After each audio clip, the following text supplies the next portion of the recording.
Hello everyone, मैं हूं advocate Rupendra कर्ण। आप सभी का चैनल लॉ एंड मोशन में स्वागत है। आज हम लोग डिस्कस करने वाले हैं इंसॉल्वेंसी एंड बैंक्रप्सी एक्ट के बारे में। ये नहीं डिस्कस करेंगे, इसकी डिटेल आज हम डिस्कशन नहीं करेंगे, वो हम किसी और क्लास में करेंगे। आज हम लोग बात करेंगे फॉर्म 3 के बारे में, उसमें क्या है फॉर्म 3 में, और कुछ सेक्शंस के बारे में। बेसिकली आज का हमारा टॉपिक है demand notice. Insolvency and bankruptcy act के अंदर में जो है नेसेसिटी है कि ऑपरेशनल क्रेडिटर अगर डिफॉल्ट हुआ है तो ऑपरेशनल क्रेडिटर ऑपरेशनल डेटर को एक डिमांड नोटिस भेजेगी before moving application under section 9। अब ये क्या है, यही आज हम डिस्कस करने वाले हैं। तो मैं आपको बताता हूं सेक्शन 8 क्या कहता है। सेक्शन 8 ये कहता है कि अगर इन केस ऑफ डिफॉल्ट, अगर कोई डिफॉल्ट करता है डेटर, ऑपरेशनल डेटर, तो इस केस में हम क्या करेंगे। इस केस में क्रेडिटर को ये बोला गया है कि आप उसको पहले डिमांड नोटिस दीजिए और डिमांड नोटिस देने के बाद 10 दिन इंतजार कीजिए और उसके बाद जा करके ही आप एप्लीकेशन मूव कीजिए। तो इसमें आज हम 10 दिन का वेटिंग पीरियड क्या है नहीं है, ये सब हम पूरे डिटेल्स में आज ही जाने वाला है। आज हम जस्ट, क्योंकि मेन फोकस हमारा होगा फॉर्म 3, तो ये चीज़ उसमें दे दिया सेक्शन 8 में। अब रूल 5 क्या कहता है। रूल 5 ये बताता है इसमें कि आप जो है नोटिस भेजेंगे, कैसे भेजेंगे, क्या भेजेंगे, ये बातें करता है रूल 5। उसके बाद हमारा आता है फॉर्म 3।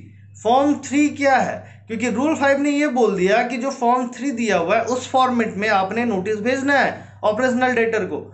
लेकिन इसमें आपको पता होना चाहिए कि फॉर्म 3 में क्या है और क्या क्या हम इंक्लूड करेंगे। तो फॉर्म 3 को जानने के लिए हम स्टार्ट करते हैं इसमें कि बेसिक चीज़ें क्या क्या होगा। तो अभी हम समझेंगे अब फॉर्म 3 के बारे में। फॉर्म 3 बहुत ही सिंपल है, ऐसा कुछ है नहीं उसमें। सबसे पहले फॉर्म 3 में क्या आता है, फॉर्म 3 में सबसे पहले ऊपर में एक हेडिंग आएगा, नोटिस, डिमांड नोटिस करके फॉर्म आएगा उसका, notice oblique invoice demanding payment under insolvency and bankruptcy, यानी कि उसका हेडिंग आएगा। या आप अगर उतना नहीं लिखना, आप डायरेक्ट भी लिख सकते हैं नोटिस, डिमांड नोटिस अंडर जो भी है पर्टिकुलर कोड, क्योंकि इंसॉल्वेंसी एंड बैंक्रप्सी ये एक कोड है। कोड क्या होता है, एक्ट क्या होता है, एक छोटा सा बता देता हूँ, बाकी डिटेल में मैं आपको बाद में बताऊंगा। कोड वो होता है जो प्री एग्जिस्टिंग लॉज के ऊपर लेजिस्लेचर को लगता है और वो कंपाइल करके एक कोड बना देते हैं। लेकिन लॉ, ये स्टैट्यूट जो होते हैं, जो आपका एक्ट होता है, वो क्या होता है कि बेसिकली अलग अलग होते हैं सारे। वो लेजिस्लेचर इनैक्ट करते हैं और पार्लियामेंट में पास करते हैं उसको। और हम आपको शुरू करते हैं बताना इसमें कि इसमें क्या क्या लिखेंगे। हमने ऊपर हेडिंग लिख दिया, हेडिंग लिखने के बाद में हम किसको भेज रहे हैं, यानी कि हमारे डेटर का पूरा डिटेल्स होगा उसमें। टू फ्रॉम किससे भेज रहे हैं, तो ऑपरेशनल क्रेडिटर का पूरा डिटेल होगा उसमें। फिर सब्जेक्ट मैटर होगा, सब्जेक्ट में क्या आ जाएगा, जो भी है डिमांड नोटिस ऑफ इतना इतना इतना, जो भी अमाउंट होगा वो सब आ जाएगा उसमें। उसके अलावा क्या होगा, अब स्टार्ट होता है हमारा मेन, मोस्ट रेस्पेक्टफुली सोविथ या फिर रेस्पेक्टेड सर ऑब्लिक मैम करके हम स्टार्ट करते हैं। उसके बाद हम क्या करेंगे, उसके बाद हमारा सबसे पहले क्या आएगा। एक सोचने वाली बात यह है कि जब भी हम क्लेम करेंगे, क्योंकि हम तो उससे क्लेम मांग रहे हैं ना, मेरा पैसा था उसने नहीं दिया है, तो अब हम उसको बताएंगे कि सबसे पहले उससे हम जो टोटल अमाउंट होगा वो चीज़ वहाँ पे हम मेंशन करेंगे। जो भी हमारा अमाउंट था, टाइटल अमाउंट, जो हमारा टोटल अमाउंट था वो। उसके बाद हमारा क्लेम्ड अमाउंट क्या है वो हम मेंशन करेंगे उसमें, जो इतना इतना का क्लेम हमारा बनता है। उसके बाद क्या होगा, सिक्योरिटी, अगर कोई सिक्योरिटी अगर दे रखा है, जमा कर रखा है क्रेडिटर के साथ, तो सिक्योरिटी की आज की वैल्यू के बारे में हम पता करेंगे, सिक्योरिटी के डिटेल्स हम उसमें मेंशन करेंगे।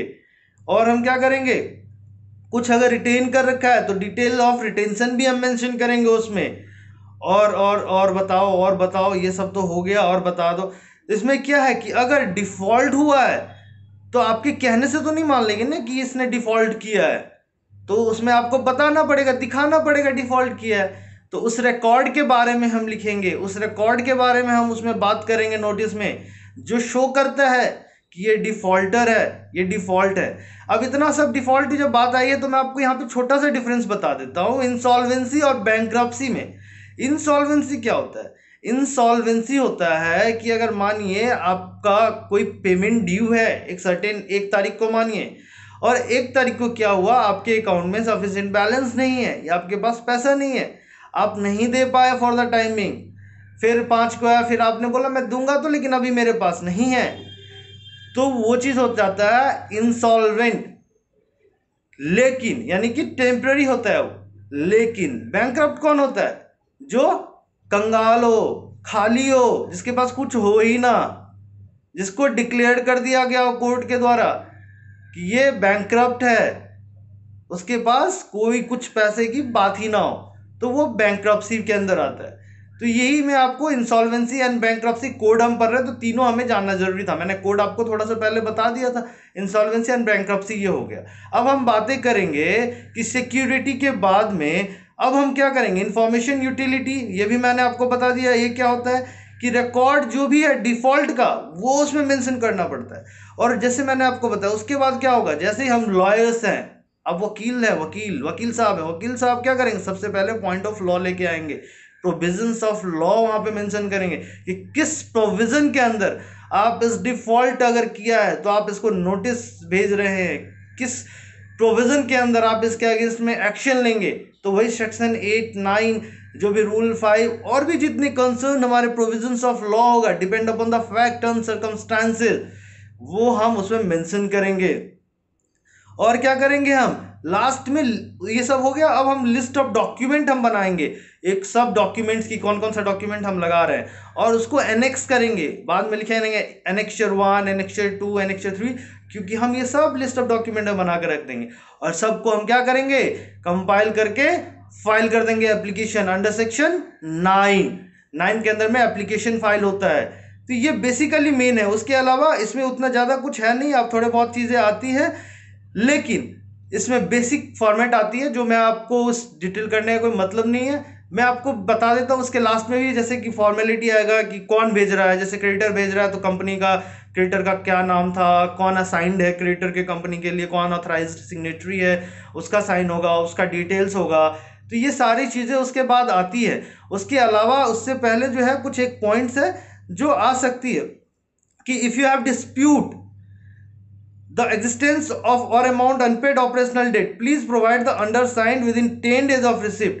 यही चीज मैंने जो आपको बताया वही नोट में है बहुत सारी चीजों कि देखिए, आप अगर ऐसे जो भी है कोई डिस्प्यूट है, मान लीजिए ये कहता है कि अगर कोई डिस्प्यूट है तो 10 दिन के अंदर आप डिस्प्यूट रेज करें।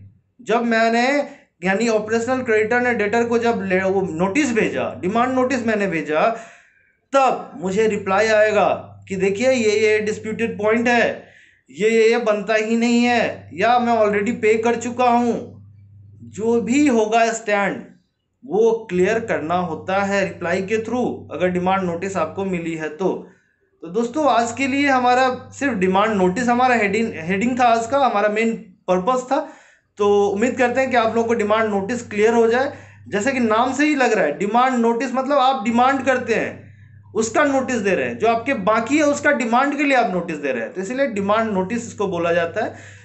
तो इसी के साथ इस वीडियो, लेकिन मैं आपको एक छोटा सी चीज बताऊं, मेरे एक फ्रेंड का एक चैनल स्टार्ट हुआ है 10 इफेक्ट्स। अगर आप लोग पढ़ के बोर हो गए हो, आप लोग डिफरेंट चीजें के बारे में जानने चाहते हो तो उस चैनल को जरूर सब्सक्राइब करें। मैं अपने लिंक अपने डिस्क्रिप्शन बॉक्स में शेयर कर दूंगा, तो इसे देखें और जरूर देखें, बहुत ही अच्छा वीडियो है। अभी फिलहाल ये उसके ऊपर बना हुआ है कि कौन सा हमें देखना चाहिए शो, जो कि हम कंफ्यूज होते हैं normally. Thank you, bye bye, take care.